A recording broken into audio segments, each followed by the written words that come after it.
Everyone, this is Rajesh. Today I am at Putrajaya in Kuala Lumpur. This is such a beautiful botanical garden. I am in my last week in Kuala Lumpur. After 3.5 years, I'll be returning to Singapore. So I'm super excited. At the same time, I'm emotional that I'm leaving Malaysia. Let me do a beautiful video about something which is close to our heart, which is the mind management, which is the control of our mind, mindfulness. There are so many terms being used. In our previous video, we spoke about law of karma, and this law of karma is so amazing that for every action that we perform, there is a reaction. The action that we transact is not just the physical action, it is the thinking that constitutes the action. This was the main theme of the last video, that the thoughts constitute the karma, the thoughts constitute the action. We may not be harming someone physically, but in our thoughts we are hostile, we are inimical, and that is constituting a negative karma. So this point we should remember while we meditate, while we learn to become focused. So the purpose of this video is to learn to meditate and to control our mind, because in the Formula 44, meditation is the chief element. Unless we have started to control the mind, we are nowhere, because the thoughts are flickering, the mind is absolutely out of control, and whatever we do, the exercises, the breathing techniques or the food habits, if the mind is not steady, if the mind is not in control, then we don't get the benefits, or we get very little benefits. We spoke about this Panchakosh model. In the Panchakosh model, there is the food sheath, the Annamaya Kosh, there is the Prana Kosh, Pranamaya Kosh, life air sheath, there is the Manomaya Kosh, the mind sheath, there is Vijnanamaya Kosh, the intellect sheath, and there is Anandamaya Kosh, which is the sheath of bliss. So why the 5 sheaths? Because the 5 sheaths contain all the material elements, which are total 18 in number. 18.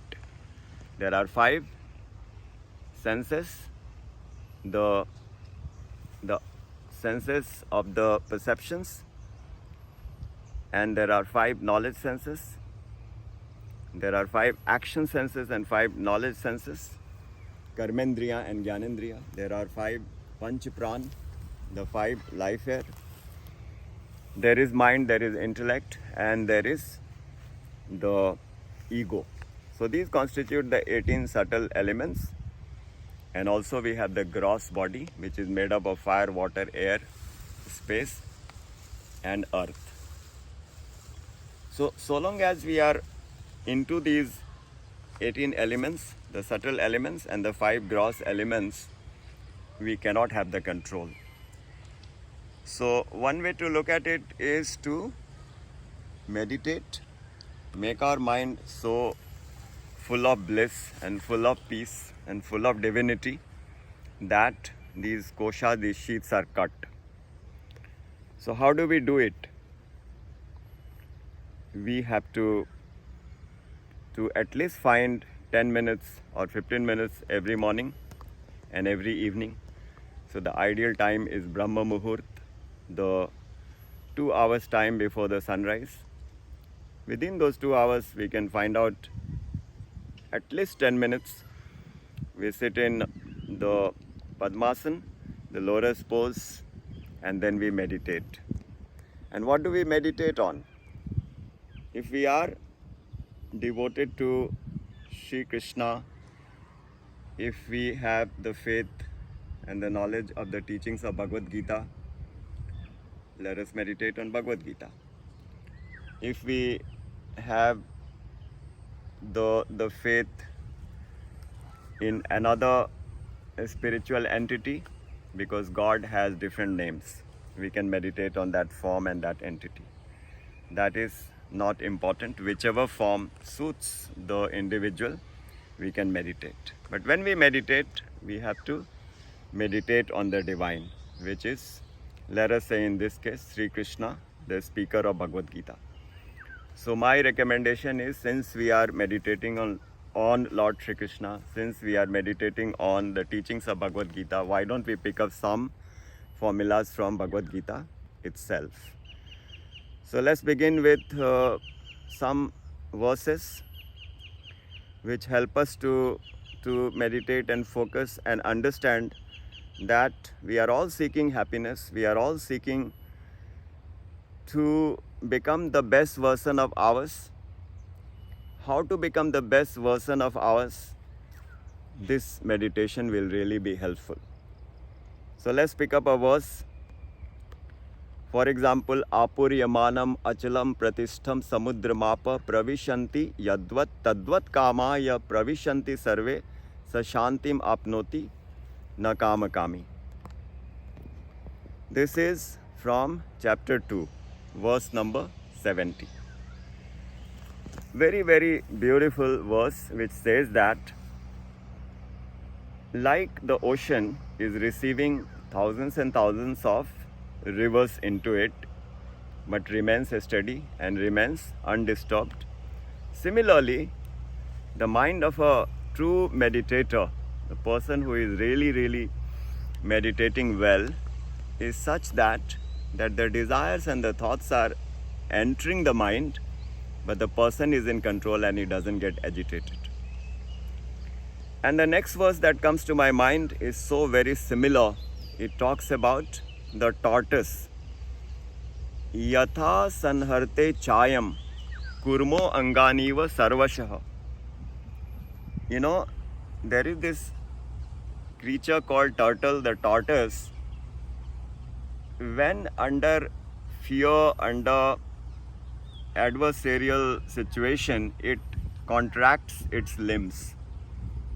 It pulls in its limbs, it tucks in the limbs, and it becomes like a stone, completely unmoving, still.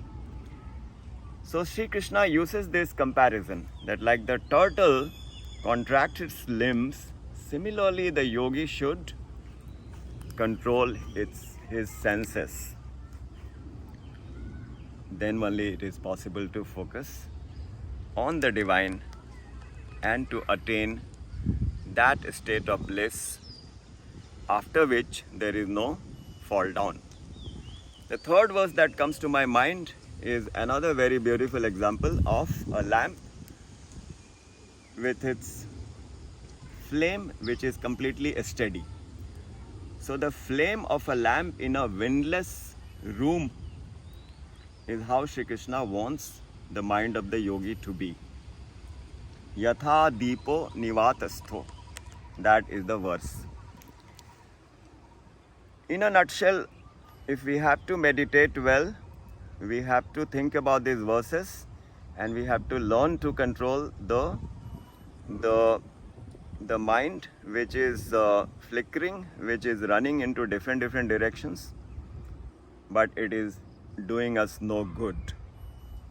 Instead, if we learn to focus the mind, as Swami Mukundanand says, it's like collecting all the steam together and letting the jet fall on the piston, and that force is so much that it can drive a large train. The engine becomes so strong with that force of the steam.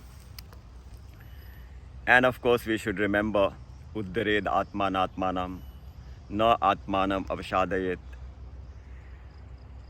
Atmaiva Yatmano Bandhuratmaiva Ripuratmana.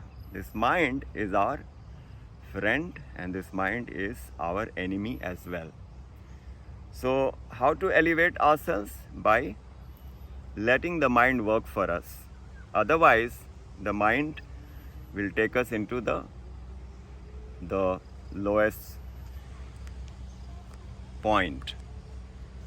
And finally, we have to attain those qualities of a temperate life, which is yuktahara viharasya yukta chestasya karmsu yukta sapnava bodhasya yogo bhavati dukkha. From the chapter 6, that if we really want to perform well in all our acts, in all our efforts, then the mind control will come with the sense control, and that will come with the great habits like the temperate food, the temperate sleep, the temperate recreation. Moderation in our sleep and food and recreation is what will do the magic. And desire, the material desire, which is all the time taking us away from our goal of attaining the highest, is the root cause that we must understand. And remember the magical verse from chapter 3, when Arjun is asking, "O Shri Krishna, why is it that I want to do good, I want to remain focused, I want to meditate, but then these desires, but then I am still committing wrong, I am still committing sins?" Arjun is raising this question in chapter 2. Ath kena prayuktoyam papam charati purushah anikshanapi varshneya baladiva niyojita. O Shri Krishna, even though I don't want to act wrongly, I don't want to commit these offensive acts, as if by force I am driven to do that. And how does Sri Krishna answer that question? Kama esh, krodha esh, rajo gun samudbhava, mahashano mahapapma, vidyena iha varinam. Know for sure it is a desire, the material desire, which is the cause for this downfall. So desire is such a problem. And we can say, why should we not desire? Well, the reason is this desire is not letting us reach the highest. So if we can dissolve the desires, transcend the desire, and add it into the divine path, so we don't make desires, we don't decide that this will be the outcome of our action, we leave it to the divinity to decide. We just perform our acts. Then we enjoy every moment, and every second in our life becomes so blissful. We are not constrained by these sentiments that this is how my act should result in, etc. So these are pretty much the sentiments as I wind up my journey in Malaysia. So I thought I'll push this point in Formula 44, that meditation is the key, and let us keep learning about the meditation. Another beautiful phrase comes to my mind, which our Guru Maharaj would often share. खूब तरसाया है तेरी ख्वाहिशों ने ही तुझको, अब तू भी इन ख्वाहिशों को कुछ तरसती छोड़ दे. All the while we have been tormented by our desires. Now let us leave these desires tormented. Take care. See you.